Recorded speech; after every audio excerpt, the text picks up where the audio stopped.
Salut tout le monde et bienvenue pour cette première vidéo d'une série sur la présentation de la DSI. C'était une demande de nos jeunes consultants qui se retrouvent souvent catapultés dans des environnements où tout le monde utilise des termes qui paraissent évidents pour tout le monde, mais pas pour eux.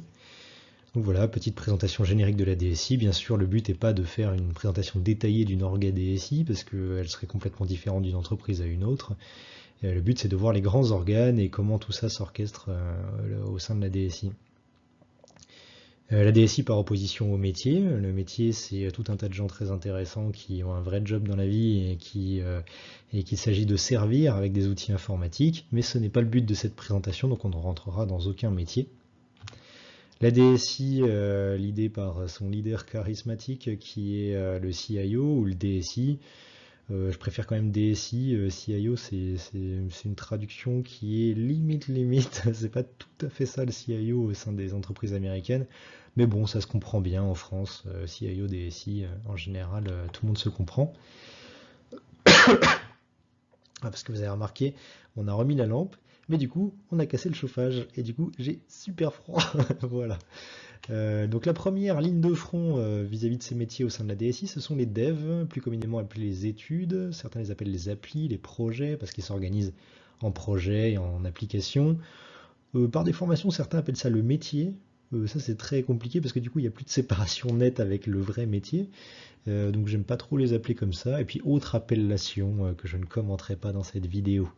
Donc tout ça sous la responsabilité du responsable des études, et souvent qui va s'organiser en business line et avec des responsables de business line. Pourquoi? Parce que c'est une organisation qui est miroir au métier en fait. Le métier s'est organisé en ligne métier, et ben le dev s'organise en ligne métier. Je prends, pour être un peu plus concret, je peux prendre un exemple. Vous prenez une entreprise qui vend des voitures.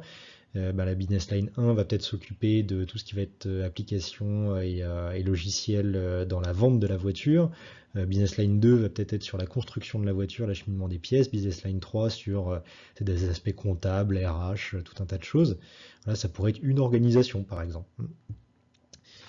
Donc tous ces gens-là ont des adjoints parce que c'est des gens très importants, donc ils aiment bien déléguer un peu de temps en temps. Les adjoints, vous pouvez les mettre un peu partout. Je vous les mets une fois, je les remettrai pas sur le reste de la présentation.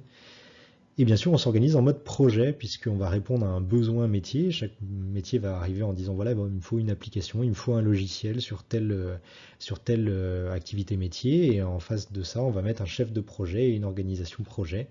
Et en dessous de ce chef de projet, il peut y avoir tout un tas d'activités. Ça peut être de l'achat de logiciels, ça peut être de la configuration logicielle, ça peut être du développement d'un nouveau produit from scratch au sein de l'entreprise. Et donc, en général, on va trouver des développeurs. Et dans ces développeurs, on fait la distinction entre le développeur front-end qui s'occupe de tout ce qui va être interface utilisateur et le développeur back-end qui va plutôt être sur les services qu'on va fournir à ces interfaces. Donc si je prends un exemple simple, par exemple vous êtes sur Amazon, vous commandez un produit, vous avez une jolie interface sur laquelle vous cliquez sur les boutons et puis vous commandez votre produit. Ça c'est plutôt une application qui va être développée par des développeurs front-end. Et derrière, ça va générer une commande et ça va être suivi au sein de la comptabilité, au sein de tout un tas d'organes, au sein de l'entreprise.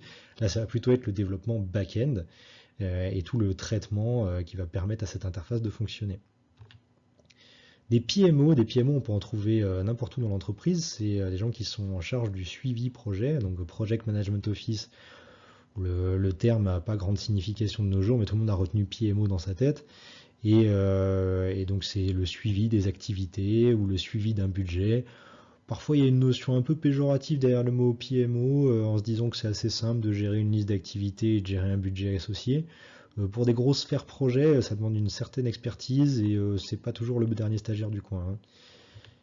Des experts techniques, bien sûr, on parle de sujets techniques, donc il y a des experts dans des technologies, il y a des experts dans des méthodologies projets, il peut y avoir des experts dans tous les domaines et qui papillonnent un petit peu au sein de cette entité dev. Des assistants MOA. MOA pour maîtrise d'ouvrage, c'est une notion que nous n'avons qu'en France, qui nous est héritée du BTP. Et la MOA, c'est le métier en fait.